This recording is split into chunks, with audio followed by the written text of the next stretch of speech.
ৰৌমাৰী গাঁও সমাজপ্ৰিয় লাইব্ৰেৰীৰ সোণালী জয়ন্তী আৰম্ভ। 12ৰখনীয়া সাংস্কৃতিক শোভাযাত্ৰা সম্পন্ন।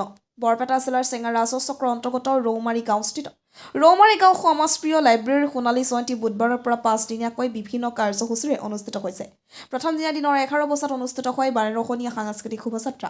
সাংস্কৃতিক শোভাযাত্ৰা আনুষ্ঠানিকভাৱে উদ্বোধন কৰে চেঙা উন্নয়ন খণ্ডৰ কাননিক বিষয়া নজমুল ভূঞাই। সাংস্কৃতিক শোভাযাত্ৰাৰ জৰিয়তে বিভিন্ন জাতি জনগোষ্ঠীৰ কৃষ্টি লোককৃষ্টি দাঙি ধৰাৰ প্ৰয়াস কৰিছে সোণালী জয়ন্তী উদযাপন সমিতিয়ে। সাংস্কৃতিক শোভাযাত্ৰাৰ সমদলটো ৰৌমাৰী গাঁৱৰ পৰা ছাটাগাঁৱৰ মাজেৰে গড়েমাৰী হৈ নলবাৰী জিলাৰ দৌলাশালেৰে গৈ পুনৰ বৰপেটা জিলাৰ ৰৌমাৰী পথাৰ হৈ ৰৌমাৰী গাঁৱত উপস্থিত হয়।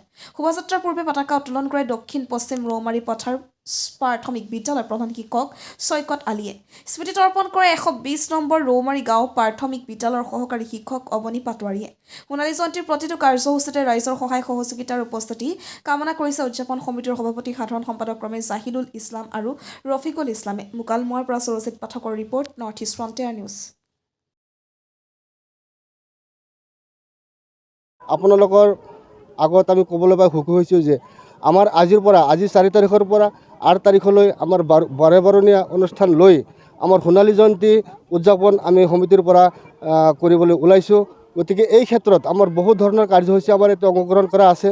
সেই হিচাপত আমাৰ যেনেধৰণৰ কুইজ প্ৰতিযোগিতা, আকস্মিক বক্তৃতা, ভলীবল প্ৰতিযোগিতা, এই সকলো সামৰি আমি তাৰমানে এই অনুষ্ঠানটো আয়োজিত কৰিছোঁ।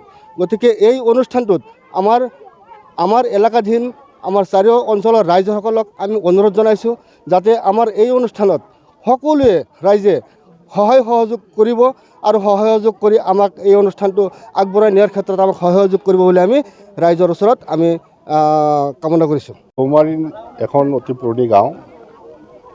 ৰৌমাৰী গাঁৱত সেই তেতিয়া তাহানিৰ দিনতে চিন্তা চৰ্চা কৰা যিসকল ব্যক্তি আছিলে যে আমাৰ গাঁৱত এখন লাইব্ৰেৰী লাগে।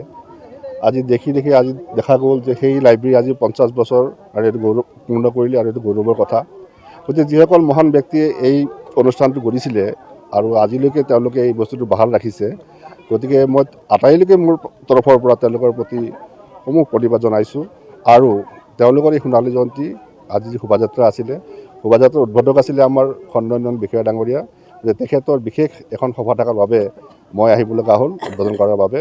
আৰু মই আশা ৰাখিলোঁ তেওঁলোকৰ এই সাংস্কৃতিক শোভাযাত্ৰা খুব সুন্দৰভাৱে পৰিচালনা হ'ব আৰু তেওঁলোকৰ এই সোণালী জয়ন্তী খুব সুন্দৰভাৱে উদযাপন কৰিব।